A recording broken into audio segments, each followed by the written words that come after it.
Ngibingelele umhlaba wonke la kufinyela khona lo mfanekiso oqoshiwe igama uyena umlekeleli umfokambanjwa impunga yesintu. Ngibingeleleke la kwi-channel yethu impunga yesintu TV. Namuhla ngifisa ukukhuluma ngokuvalwa komkhokha. Yini umkhokha? Umkhokha yinto embi ethi mayenzeka phakathi kwekhaya uthi mawufuna ngayo bese uyezwa ukuthi lento uyake yenzeka esikhathini esiphambilini. Okokuqala lokho.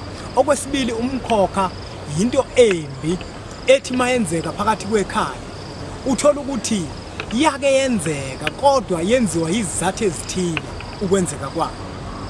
Ulashwa kanjani umkhokha?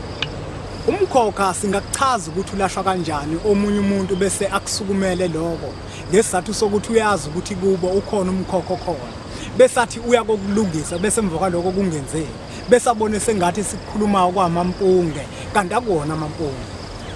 Into yokuqala ekumele ukuthi uyenze mawufuna ukuthi uvale umkhokha phakathi kwekhaya kubalekile ukuthi uqala uthole kuqala ukuthi lo mkhokha khona phakathi kwekhaya umkhokha ohlobo luni. Angenza isibonelo. Yenzeka phakathi kwekhaya uthola ukuthi kukhona abantu abathi mebehambile bahamba bengezwani mhlambe bahamba bengangenelani. Uthola ukuthi kukhona umuntu owahamba ezikhunge ngentaba. Uma kuzovala umkhokha kubalekile ukuthi uqala uthole kuqala ukuthi lo mkhokha umayelana nani ukuze ukwazi ukulungisa into owaziyo ukuthi iyini leyo nto oyilungisayo.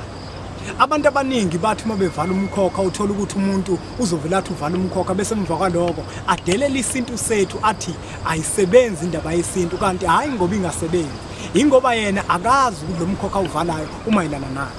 Kukhona abantu abathi mabengcoba abantu babaphathisa izikhali bese lokho kudala umkhokha phakathi kwekhaya kuhamba abantu bomndeni.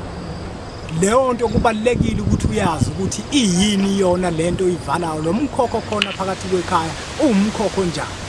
Yingakho kukhona abantu abahlolayo abantu ekuthiwa abantu bamanga ibona bokwazi ukuthi bakuhlolele bakutholele ukuthi lo mkhokha khona uhlobo luni ngoba omunye umkhokha ukudinga inhlambuluko phakathi kwekhaya kwenziwe inhlambuluko bese emva kwaloko uyaphela. Njenganawo lona ngeke ngikubalule ukuthi uthola ukuthi kukhona abantu phakathi kwekhaya abahamba bengezwani bese kufanele ukuthi nina nihlale phansi nibenze inhlambuluko baxolelane bese uxolo lukwazi ukuthi lunembathi nani. Angingageqa amagulu.